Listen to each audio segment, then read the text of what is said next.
Bismillahirrahmanirrahim. Bismillahirrahmanirrahim. Assalamualaikum warahmatullahi wabarakatuh. Alhamdulillahilladzi hadana li hadza wa ma kunna linahtadiya laula an hadana. Asyhadu an la ilaha illallah wahdahu la syarikalah wa asyhadu anna Muhammadan abduhu wa rasuluhu la nabiyya ba'dah. Allahumma salli ala Muhammad wa ala alihi wa sahbihi ajma'in, amma ba'd. Alhamdulillah, Bapak dan Saudara sekalian yang dirahmati Allah Subhanahu wa taala, menyambung kajian tentang hadis dalam Arba'in Nawawi, yaitu hadis yang pertama. Kemarin bahasannya adalah matan hadis yang berbunyi innamal a'malu bin niat. Hanya saja amal itu sahnya dengan niat. Itu makna yang lafziyah. Kemudian Bapak dan Saudara sekalian, kemarin diuraikan betul oleh para mujtahid, apakah itu mujtahid mutlak sebagai landasan utamanya, dan kemudian ada namanya mujtahid mazhab. Nah, kemudian dalam perdebatannya kita kemarin membahas tentang satu, niat, definisi niat, kemudian aspek hukum definisinya berbeda, maka hasilnya pun berbeda. Ada yang mengatakan dalam satu pendapat syarat, bahwa niat itu sebagai syarat, bukan rukun. Tetapi juga ada pendapat yang mengatakan bahwa niat itu adalah rukun. Maka dua ini berbeda. Maka kemarin sudah terurai jelas, saya tidak akan kembali menguraikan itu, tapi prinsip dasarnya itu. Kemudian Bapak dan Saudara sekalian yang dirahmati Allah Subhanahu wa taala, lanjutan dari bahasan para ulama itu ketika innama likulli imri'in manawa.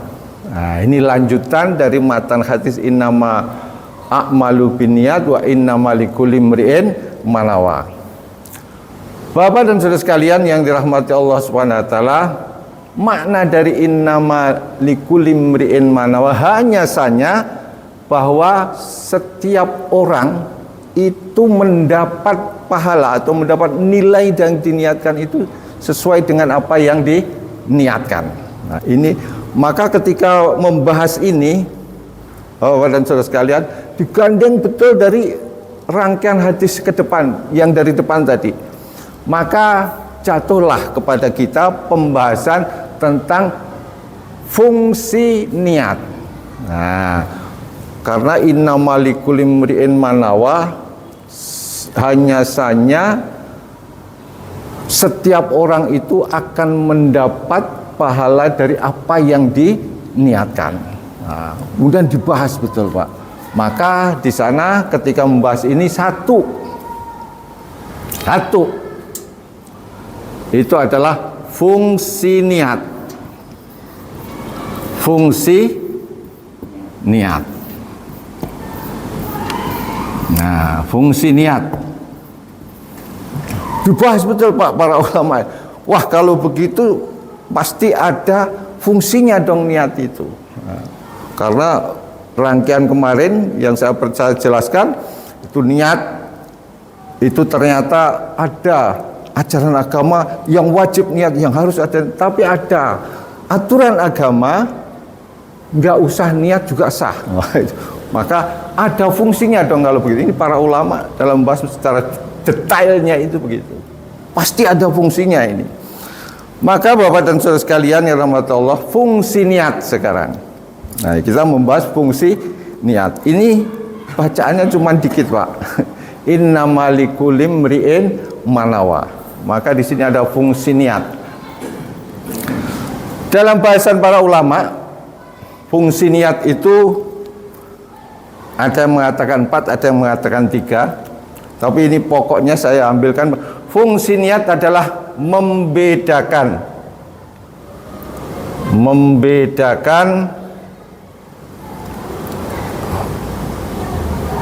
ibadah dengan non ibadah. Nah, udah gampangnya gitu aja. Ibadah dan non ibadah. Terkadang Bapak dan Saudara sekalian, ibadah itu hampir sama dengan kegiatan yang dilakukan yang nggak pakai ibadah. Contoh yang kemarin saya sampaikan, mandi. Ya, mandi itu adalah kebiasaan kita, pagi mandi, sore mandi. Ketika dia mendapat hadas besar, maka dia harus mandi junub. Mandi junub itu tidak sah kalau nggak pakai niat. Nah, maka membedakannya itu adalah dengan niat. Bedanya mandi biasa dengan mandi yang ibadah, yang pakai niat, ini membedakan ibadah dengan non ibadah. Mandi sama-sama mandi, tapi yang satu nilainya ibadah, yang satu mandi biasa. Nah, ini yang pertama. Kemudian yang kedua, membedakan tingkatan ibadah. Tingkatan ibadah. Bapak sering melaksanakan ibadah, khususnya tentang ibadah itu dua, kalau enggak wajib ya sunnah. Nah, maka karena ada niat, maka dibedakan, ada yang wajib, ada yang sunnah. Wajib contohnya sholat 5 waktu, sunnah. Nah, ini fungsinya, fungsi niat. Satu lagi, nah ini satu lagi yang, tapi bukan niat karena agar supaya sah, ini enggak, tapi likurbah. Apa? Likurbah. Likurbah itu apa? Untuk supaya dapat mendekat pada Allah, supaya kita dekat. Ini tentunya hal-hal yang mubah yang terjadi. Hal-hal yang mubah, yang boleh, ya, yang mubah ini adalah supaya mendapat pahala. Nah, namanya likurbah, kurbah, untuk mendekatkan. Karena nggak ada niatnya. Mau niat makan, nggak ada niat makan. Makan ya makan, minum ya minum. Tapi kalau itu niatkan dalam rangka likurbah, maka itu bisa diniatkan untuk sebagai rasa syukur, sebagai rasa mendapat apa? Makanan yang halal. Nah, ini akan mendapat pahala. Nah, ini yang perlu fungsi niat. Nah, fungsi niat itu 3, membedakan ibadah dan ibadah, tingkatkan ibadah. Bapak dan Saudara sekalian yang dirahmati Allah, ini baru innama likulli imri'in manawa. Lanjutan daripada itu masih ada, Pak. Masih ada satu lagi. Apa? Yang kedua adalah supaya ini namanya yang pembatal niat. Nah, pembatal niat. Nih. Fungsi niat minimal ada 3 yang harus kita tahu, membedakan ibadah dengan non ibadah. Contohnya kemarin mandi, terus yang kedua membedakan tingkatan ibadah, ada yang sunnah dan wajib, ya. Nah, itu. Kemudian supaya mendapat pahala juga dengan niat, tapi likurbah, karena nggak ada tuntunannya, Pak. Kalau sholat sunat, wah, itu ada tuntunannya. Tapi kalau hal-hal yang mubah boleh, makan pokoknya. Contohnya makan. Nah, makan kan tuntunan apa harus makan, kira-kira nggak sah itu kalau nggak pakai niat, nggak ada kan. Maka ketika dia niat, maka dia akan mendapat pahala. Pahalanya jangan tanya pahala Pak kalau kalau ini soal fikih namanya. Nah, ini yang lanjutan daripada innamal likulli imri'in ma nawa. Bapak dan saudara sekalian yang rahmat Allah Subhanahu wa taala, mana minumnya man?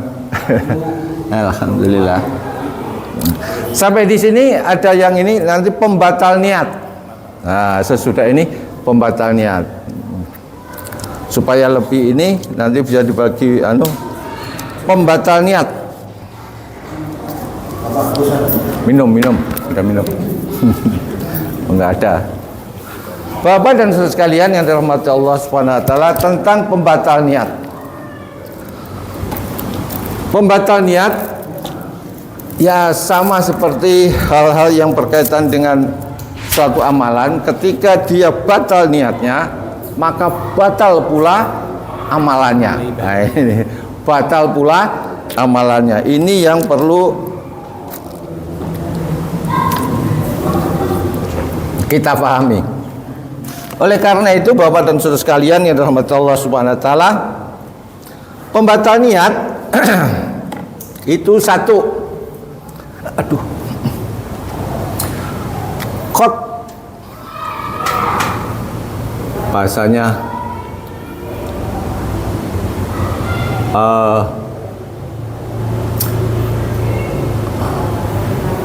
memutus.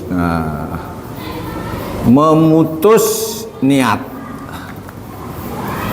Nah, ini biasanya kita sering terjadi. Pak, memutus niat itu gimana sih Pak? Ada contoh yang sering terjadi itu ketika kita sholat berjamaah, kemudian ketika Allahu Akbar perut mules ini Pak, mau pengen ke belakang. Nah, ini gimana ini? Nah, ini satu, kalau diteruskan makruh, maka memutus niat, dia putus, ya udahlah saya ini maka dia batal dan tidak berdosa. Tidak ada lahu itu apa namanya, mempermainkan ibadah yang tidak termasuk yang mempermainkan ibadah. Ini namanya memutus niat, nggak jadi, saya nggak jadi sholat karena perut sakit, itu namanya batal, maka amalannya batal. Maka tidak boleh Bapak dan saudara sekalian ketika kita sholat kemudian dalam pikirannya, aduh perut saya sakit, ini mau terus apa mau enggak, itu enggak boleh ya, itu enggak boleh, maka harus berlanjut. Nanti kalau sampai niat itu terbetik lama banget sih ini imam nih, saya mau ini sudah putus, walaupun dia ngempet masih bisa, itu nggak boleh. Itu namanya sudah memutus niat. Kemudian yang kedua Bapak dan saudara sekalian, yang kedua apa?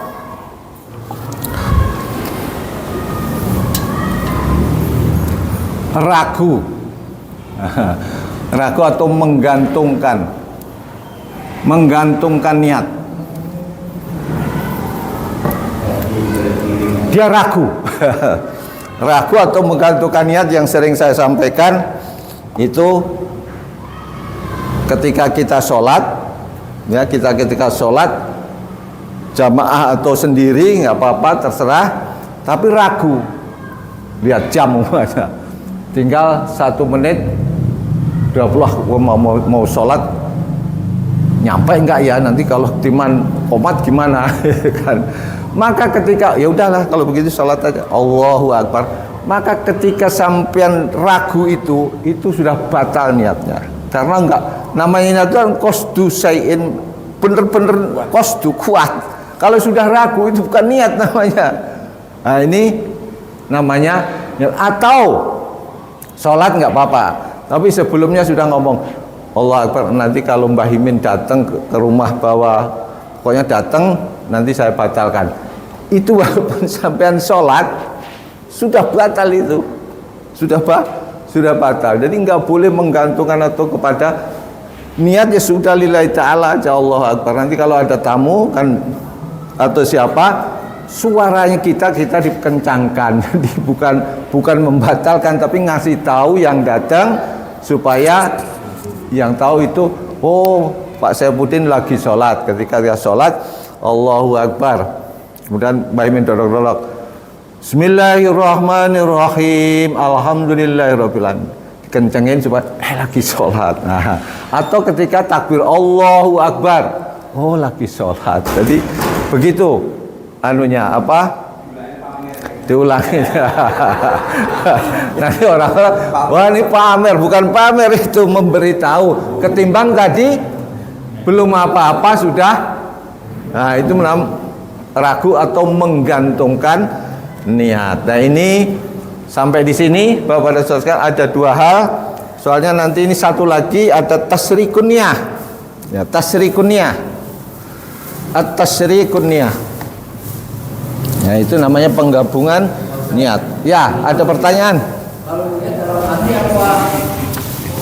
Tunggu Pak. Nah, nanti. Silakan. Terima kasih Pak Ustadz. Assalamualaikum warahmatullahi wabarakatuh. Waalaikumsalam warahmatullahi. Kaitannya dengan niat, kita biasa niat itu dua kali ini. Pertama di lafaz, ya, yang kedua dalam hati. Itu yang betul yang mana? Apakah cuma dalam hati atau dua-duanya? Gitu. Ya, udah. Terima kasih. Assalamualaikum warahmatullahi wabarakatuh. Waalaikumsalam warahmatullahi. Niat kemarin sudah dijelaskan bahwa niat itu tempatnya di hati. Namun terkadang hati itu susah dikendalikan. Maka oleh para ulama diberi tuntunan, diberi contoh. Kalau mau sholat dilafatkan itu sunnah, boleh. Ada mengatakan sunnah, ada mengatakan boleh, silahkan. Tapi juga ada pendapat mengatakan itu makruh. Dia mengatakan itu makruh. Jadi bahwa pada sholat atau apapun niat itu tempatnya di hati. Adapun diucapkan itu sebagai menuntun hati kita, menuntun hati kita. Nah ini yang perlu dipahami. Dilafatkan kalau hati kita itu enggak berniat juga enggak sah. Yang penting hati kita itu apa? Mantep betul. Tapi nggak salah kan ya? Nggak salah. Itu nggak salah.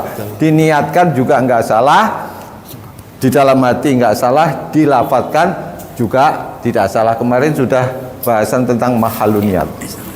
Ini pembatal niat. Kemudian adalah memutus niat. Kedua menggantungkan ragu. Kemudian yang terakhir Bapak dan Saudara sekalian, pembatal sholat yang terakhir. Kita akan bahas satu lagi pembatal sholat yang terakhir.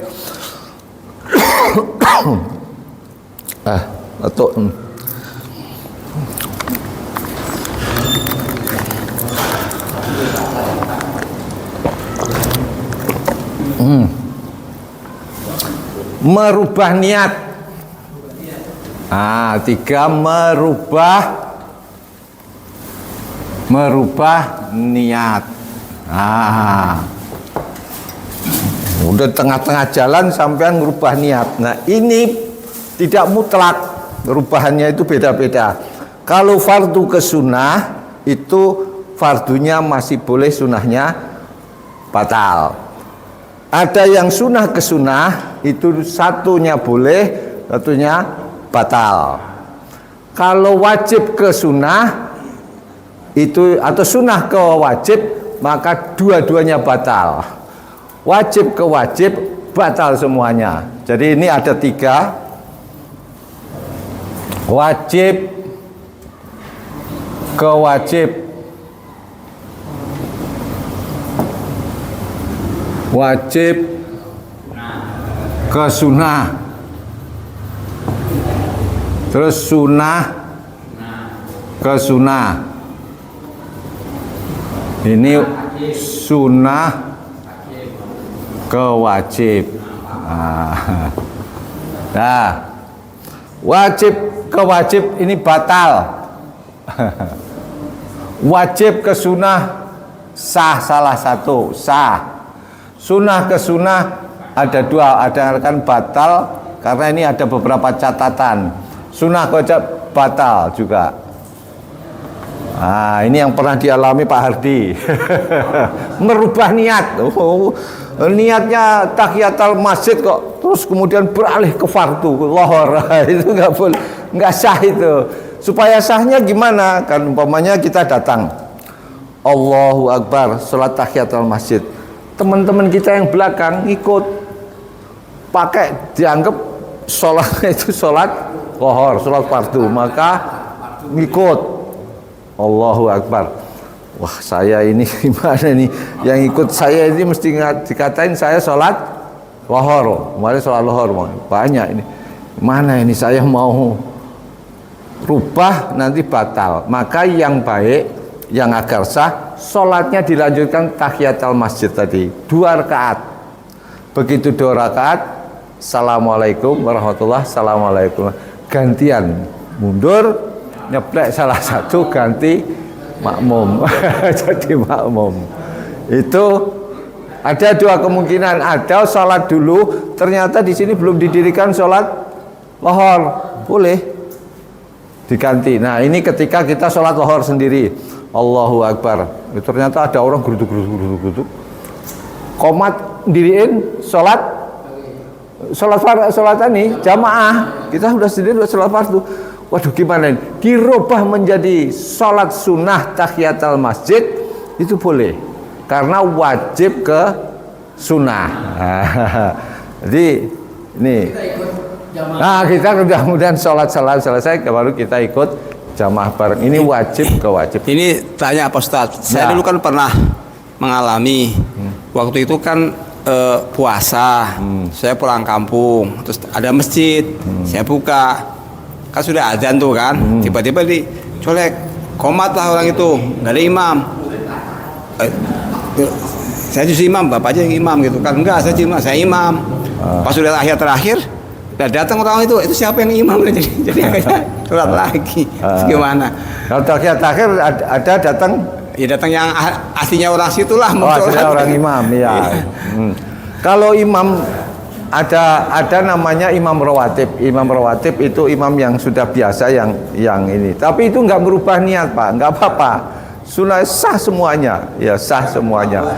Ya, cuman adabnya imam itu pertama, yaitu tadi, kalaupun yang menguasai di situ, penguasa di situ, maklumnya yang yang penguasa lah, bahasanya penguasa. Kalau zaman dulu bahasanya penguasa atau diwakilkan kepada ini. Tapi ketika ditunggu-tunggu nggak datang atau ini, kemudian yang komat orang situ itu sudah termasuk mewakilkan. Jadi nggak masalah, sah, tetap sah. Jadi mewakilkan supaya siapa yang jadi imam, nggak masalah. Tapi nggak merubah niat, nggak merubah niat. Cuma jadi kaget aja. Ya, kaget aja. Mungkin itu Bapak dan Saudara sekalian persoalan tentang niat, fungsi niat, pembatal niat. Nah, ini kita sudah tahu persoalan-persoalan yang meliputi niat, ya. Tadi kemudian nanti sesudah ini tashrikun niyah. Nah, tashrikun niyah. Tadi kan sebetulnya pembatal niat itu juga berkaitan dengan tasrikun niat. Batalnya itu juga ada di tasrikun niat, tapi bahasanya dipisah oleh para ulama. Termasuk ini, ya, pembatal niat itu ada 3: memutus niat, ragu atau menggantung niat, dan kemudian merubah niat.